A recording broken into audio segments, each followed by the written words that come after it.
دین vibes, دین کی آواز۔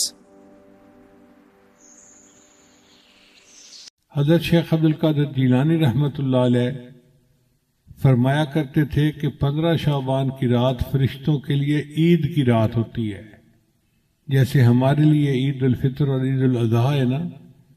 15 شعبان کی رات فرشتوں کے لیے عید کی رات ہے۔ اور امام ربانی مجدد ثانی رحمۃ اللہ نے تو بہت تفصیل لکھی ہے۔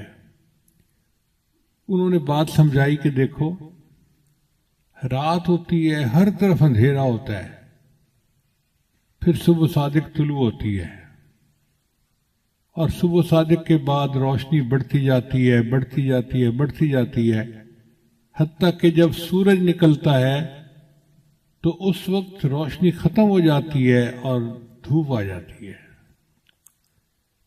مگر سورج نکلنے سے 10-15 منٹ پہلے اتنی روشنی ہو چکی ہوتی ہے کہ کئی دفعہ یوں لگتا ہے جی شاید سورج نکل ہی آیا،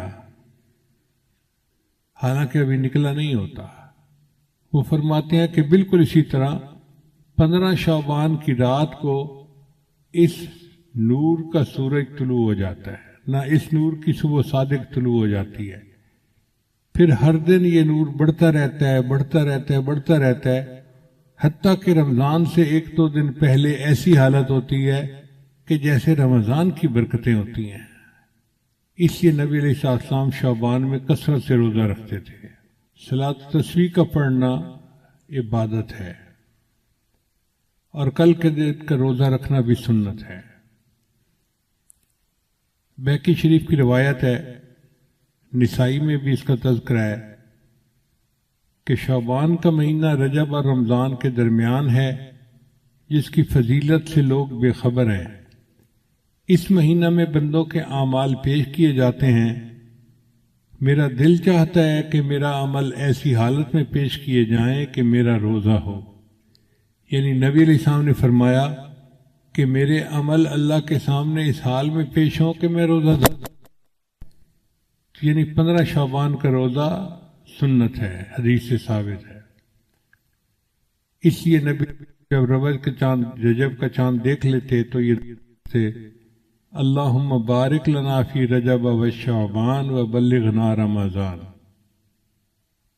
حضرت علی عنہ روایت کرتے ہیں کہ 15 شعبان کو رات کا قیام کرو، دن کو روزہ رکھو، کیونکہ اس رات میں غروب آفتاب کے بعد ہی اللہ تعالیٰ آسمان دنیا پر جلوہ افروز ہو جاتے ہیں، اور اعلان کرنے والا اعلان کرتا ہے کوئی مغفرت چاہنے والا کہ اس کی مغفرت کی جائے، ہے کوئی رزق کو طلب کرنے والا کہ اس کو رزق دوں، ہے کوئی مصیبت زدہ کہ میں اس کی مصیبت کو دور کر دوں، ہے کوئی حاجت طلب کرنے والا کہ میں اس کی حاجت روائی کروں۔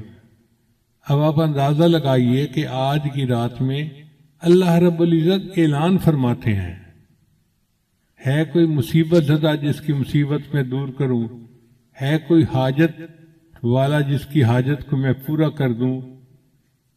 جب اللہ تعالیٰ خود پوچھ رہے ہیں تو پھر اس رات میں ہمیں اللہ کے سامنے آہوزاری کرنی چاہیے کہ اللہ ہماری مصیبتوں کو دور کر دیجئے، پریشانیوں کو دور کر دیجئے۔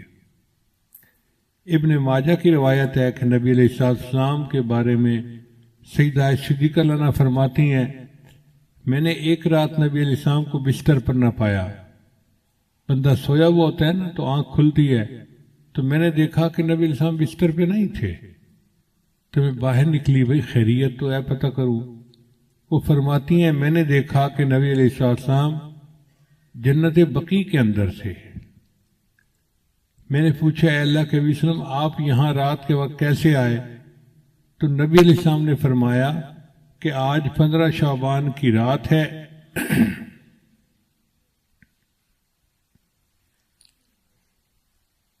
اس رات میں اللہ آسمان دنیا پر تشریف لاتے ہیں اور بنی کلب کی بکریوں کے بالوں سے زیادہ لوگوں کی مغفرت فرماتے ہیں۔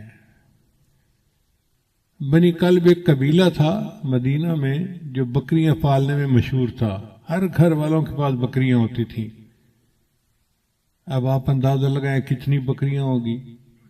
اگر 200-400 بکریاں ایک گھر کے پاس ہوں تو پھر کتنے لوگ ہوں گے؟ ہزاروں بکریاں۔ بعض حدیث میں آتا ہے کہ قبیلے کے پاس اتنی بکریاں تھیں کہ جب سب بکریاں نکالتے تھے تو 2 پہاڑوں کے درمیان کی پوری وادی بکری بھر جاتی تھی۔ اب 2 پہاڑوں کے وادی بکریوں سے بھر جاتی تھی تو کتنی تعداد ہوگی؟ پھر بکری کے جسم پہ کتنے بال ہوتے ہیں اس پر بھی غور کریں۔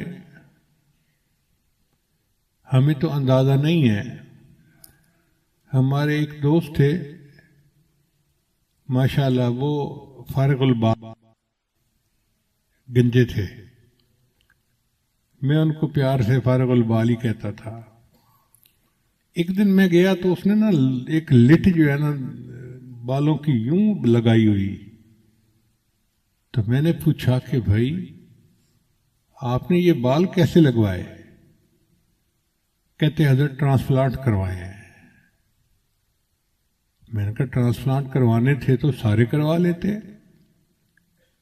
کہنے لگا حضرت ایک بال کے بدلے انہوں نے $1 لیا ہے اور میں نے $10,000 پے کر کے یہ بال لگوائے ہیں، اور 10,000 بالوں کی جو لٹ تھی وہ چھوٹی سی تھی ایسے۔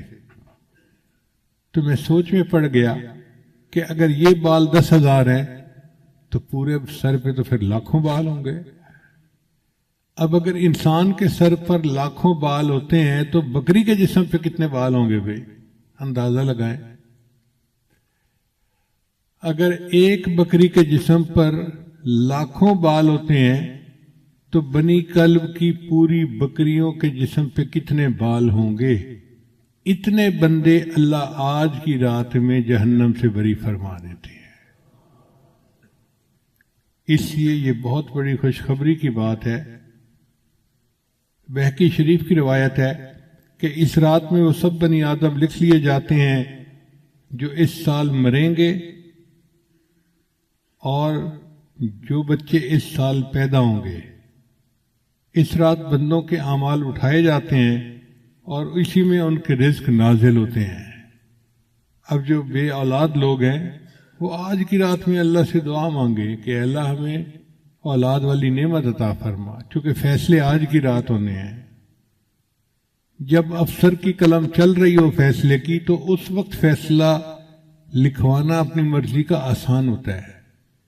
جب ایک دفعہ لکھا جا چکے پھر اس فیصلے کو بدلوانا یہ مشکل کام ہے۔